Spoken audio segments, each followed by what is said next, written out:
Okay, hello everyone, and welcome to the Ring of Fire 2.0.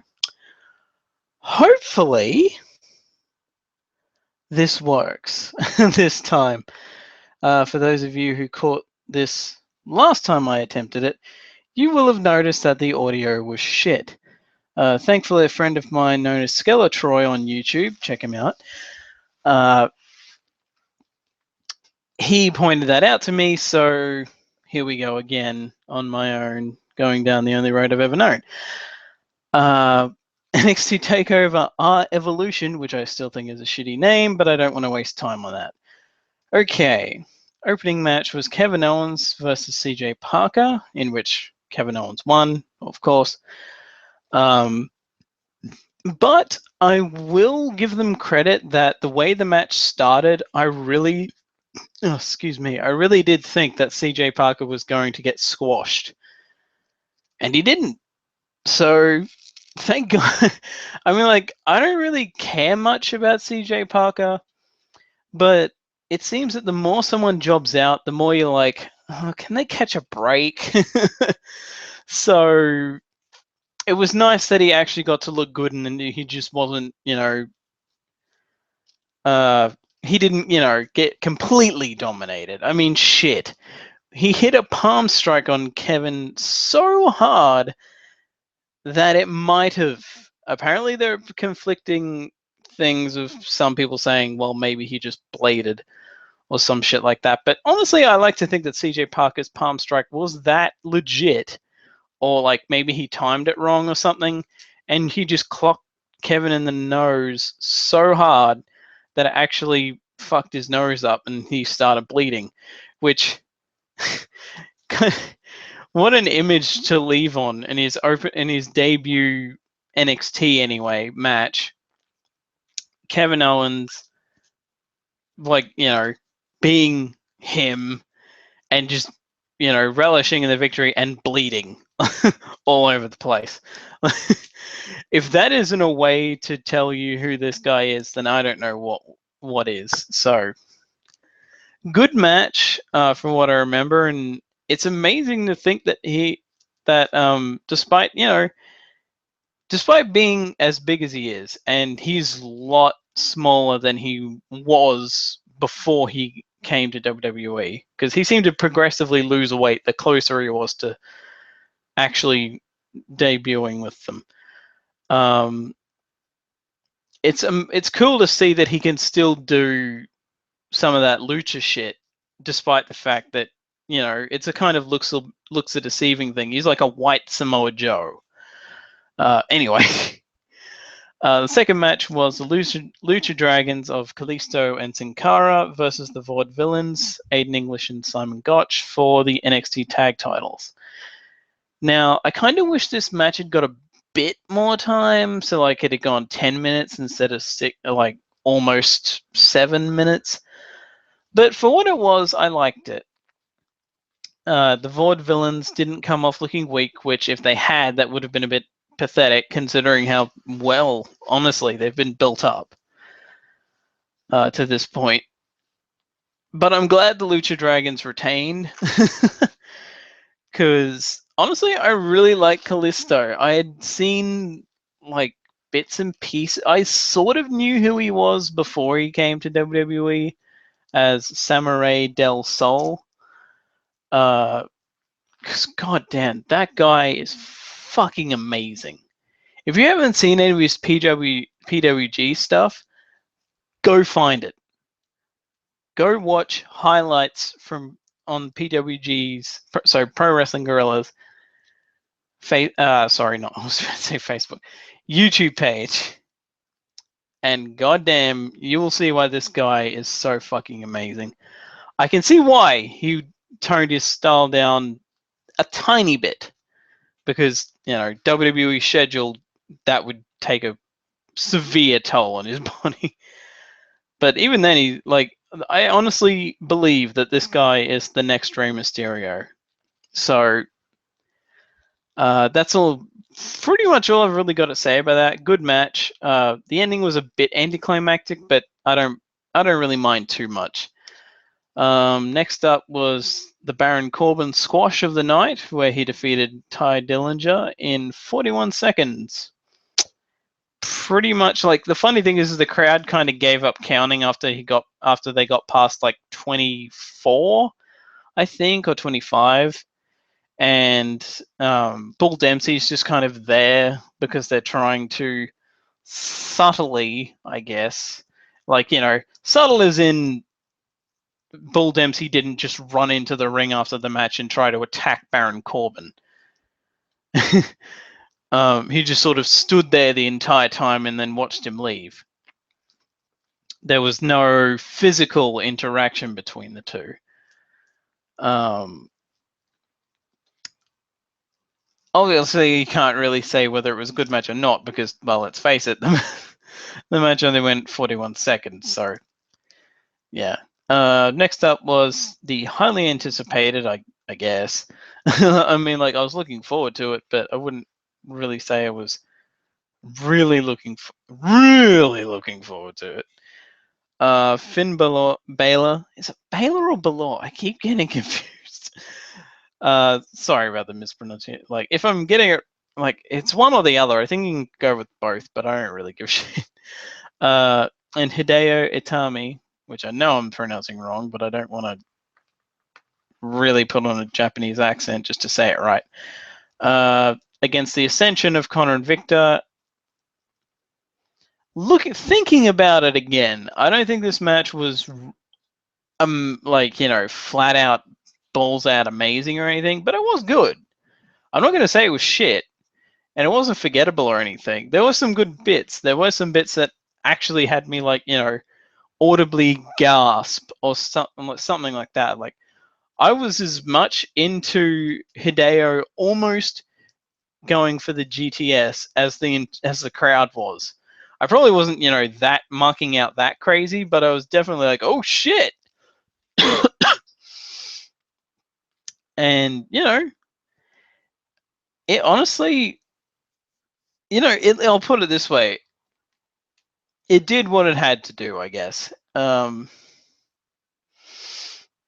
It didn't make the Ascension look too weak. Despite, because, Finn and Hideo aren't really big guys, so they kind of come out looking a bit weak, but I guess with how much they've played up Finn and Hideo's wrestling background, it's not really all that much of a huge, oh wow, these two small dudes beat the Ascension sort of thing. Because when you think about it, the fucking Lucha Dragons are the ones that beat the Ascension for the tag titles. So, but yeah, Finn and Hideo win with stereo, well, sort of, diving double foot stomps with Finn getting the actual win. And I got to admit, I'm surprised I didn't bring this up to begin with. Finn coming out with the body paint, I marked out like a little bitch. Because that shit is awesome. Like, I've only ever seen a few of his matches in Japan, but none of them was stuff where he actually did the body paint. So seeing it in NXT is pretty cool. And in a way, I kind of hope that this is how they do it, how he only does it on special occasions like NXT Takeover events. And when if he gets called up, does it at pay-per-views or like very specific pay-per-views like WrestleMania and SummerSlam, and he doesn't just do it every week. Unless they made that part of his gimmick where he was a bit psycho or something, then that would make sense. But otherwise, keeping it to special occasions, I'm totally fine with. Okay, next up was, as I said last time, but the audio was garbled and shit. So, next up was the best women's match I've ever seen take place inside a WWE ring. I'll say bar none for now, but that's like I'll put it this way: the only other matches I could probably compare it to are other women's matches from NXT. The last good pay-per-view match I think women had, and even that was in years, was probably another one from this year, and it was Naomi versus Paige, I think. Either that was AJ versus Naomi. I'm sorry if I'm getting it wrong, but yeah, I'm a bit sketchy on WWE pay-per-views. But yeah, Charlotte versus Sasha Banks was fucking amazing. Like, it got a "This is wrestling" chant and a "This is awesome" chant. Specifically, the "This is wrestling" chant. You rarely hear that in WWE these days, let alone during a women's match. So the fact that Charlotte and Sasha could actually get that chant proves that they need to be called up eventually. Like, I never really thought much of Sasha Banks at first. Like, the gimmick, she's running with it. And Charlotte surprised me in the fact that when I first saw her, I was like, wow, she's in better shape than I thought she'd be for like, I mean, she hasn't got the typical tiny little diva body. Sasha technically has, but Sasha made up for it by pretty much just, doing what she wrestled and mostly, well, I wouldn't say mostly, but I guess she held her own with Charlotte. The sort of, would it be much bigger? I can't remember the height difference, but it always does. To me, Charlotte seems like a power wrestler compared to a Sasha Banks anyway. So it was an interesting match. Sasha almost killing herself on that fucking, well, not killing herself, but looked like possibly legitimately injured her ribs on that dive, on that suicide dive, which I think is the first female suicide dive I've seen in WWE since like when Lita almost broke her neck. So I'm probably wrong. There probably has been one since then, but none that I've actually been able to remember. Like, I can see AJ or Paige having done one, but for the life of me, I can't remember. The funny thing is this match also got over just over 12 minutes, which is rare for a women's match in WWE, period, let alone a women's match on I guess you'd call this a special event, not a pay-per-view. But yes, Charlotte retains, and Sasha Banks lost, but just like the match Charlotte had with Becky Lynch about a month or two ago, Sasha comes out smelling like roses in this, because she did not go down without a fight. So that was a really hard fought match, and that's basically sold me on Sasha Banks. So props to both women. I really hope they do eventually get called up. Charlotte will probably get called up first, because let's face it, they can just use Ric Flair to ease her in. Sasha might take a bit of doing, but who knows. Then we have the main event, Sami Zayn versus Adrian Neville. Title versus self-imposed, self-imposed title versus career thing. Where the story going in is that Sami Zayn would have quit NXT if he'd not been able to win the title. And this match was fucking great. Hands down, match of the night. The only match that would really come close, in my eyes, is the match that came before it, Charlotte versus Sasha, which is great because Charlotte versus Sasha, just to go back to it for a second, that match wasn't a piss break between the two male main events. That was that match stood out. It wasn't a piss break, and if anyone took a piss break during that, then fuck you. But anyway, back to Zayn versus Neville. Yeah, generally, I haven't really got too much to say about this match, except for the fact that it was fucking great.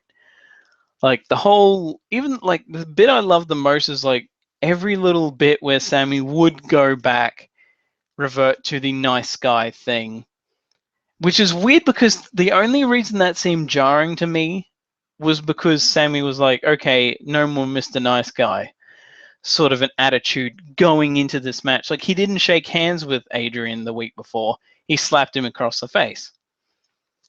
But then the referee gets bumped and Sami goes to check on him. And I'm just sitting there yelling at him like, fucking go, damn it. Just, who gives a shit that the ref's down? Just keep beating him up. And then there's another ref bump that happens, and Adrian Neville goes to use the title, but Zayn hits him with a big boot to the face, and then picks the title up. And it looks like he's either going to throw it away at first, but then he starts sort of thinking about hitting Adrian with the title. And it's sort of this internal conflict that goes on for like maybe a full minute, maybe a half a minute. At one point, it looks like the ref's starting to get up, so it's like, well, just don't bother, throw it away. But then it pans back and the ref's fallen down again, I guess. So I'm like, oh, well, you can use it. And as interesting as it would have been if they turned him heel, I am kind of glad that they kept him face. And he's just like, you know what? No, I'm not fucking doing that. And he goes to dispose of the title, almost gets beaten by a quick roll up. But he manages to kick out, and then eventually, finally, wins. And like, the crowd just goes fucking nuts. And like, the funny thing is, I knew going in that he was going to win, both because, well, let's face it, and also because the Full Sail University Facebook page, which I forget why I was even on there. I was just kind of there for some reason. Someone said the outcome of the match, and I'm just like, fuck. But this is one of those cases where knowing who won beforehand didn't ruin the match for me at all, because I was still extremely invested in it. Every near fall, I was like, oh shit, and all that sort of stuff. And this match was just fucking amazing. Afterwards, I must admit the feels did kind of well up a tiny bit, not too much, when Kevin Owens came out and sort of celebrated with Sami Zayn, which at first it seemed kind of odd that he came back into the ring like 2 or 3 times and then came back out again when everyone else had left to raise his hand and shit. And then he attacks him. And then Owens attacks Zayn, and it's like, whoa, I literally did not see that coming. As much as I wanted Kevin Owens to be heel, because let's face it, that's what he seems to do best, I did not see that heel turn coming, at least this early. I figured they were probably going to wait a while until he was established with the audience and then turn him. And the funny thing is considering him and Zayn have like been feuding on and off for the last couple of years, back when they were both still on the indies, I should have seen this coming. But yeah, like, that hit me like, whoa, where the fuck did that come from? But the best part about it was William Regal's reaction, where he is so pissed off. And he seems legitimately pissed off, like he wasn't even told that this was going to happen. And it just sort of did, and he's rushed out and just so pissed off. He looked like he was ready to fucking hit Kevin Owens. Like, that shit was fucking great. He was selling that like crazy. And then, like, yeah, like the last thing that you hear after Regal's yelled out to get help and then get a doctor and whatever, the doctor's just like, Sami, can you hear us? Or like, Sami, are you all right? Or something like that. And then it just fades out. The last thing you see is Zayn just sort of lying there lifeless on the floor with his eyes closed. And it's like, holy shit. As I said in the first attempt of this, if that doesn't make you want to watch NXT next week, or I guess this coming week, I don't fucking know what will. Because I am highly invested in what the fuck is going to happen next. They have hooked me. And it's going to be interesting to see what happens. So, with that said and done, if I had to, I'm not sure if I'd want to really give this show a rating, but I guess I will, because I occasionally give pay-per-views a rating. So, if I had to give this a rating out of like 10, I guess, I'd probably give it like an 8. It wasn't perfect, but it was nowhere near mediocre or terrible or utter shit or anything like that. It wasn't forgettable. And like the fact that I can still, my memory, I'll tell you right now, is shit. But I can still remember some stuff. Not a lot, but I can still remember key things about this show 2 days, 3 days later. Like, okay, sorry. Yeah. Considering this happened yesterday, Australian time, I guess it's only really 2, if that, or a day later, but still. Yeah, 1 or 2 days later, depending on how the time difference works out. But yeah, not a bad show at all. Like that, even saying not a bad show is an understatement to how good this fucking was. If you haven't seen it yet, why the fuck are you watching this? But if you haven't seen it yet, for the love of God, go watch it. Even the fact that I spoiled some stuff should not ruin it for you. Because this was just a fucking great show.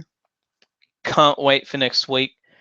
And this is the first of my weekly reviews, fingers crossed, of NXT. So, next time, if I don't see you for the Backlash 2005 review, which I have to do, then I will see you for this coming week's NXT, which I'll hope to do not long after it airs, but I'm not sure. It pretty much depends if I catch it when it's live. So yeah, I'm Thomas Fireheart, and I will see you guys next time. And hopefully I don't have to do this a third time and the audio isn't shit on this.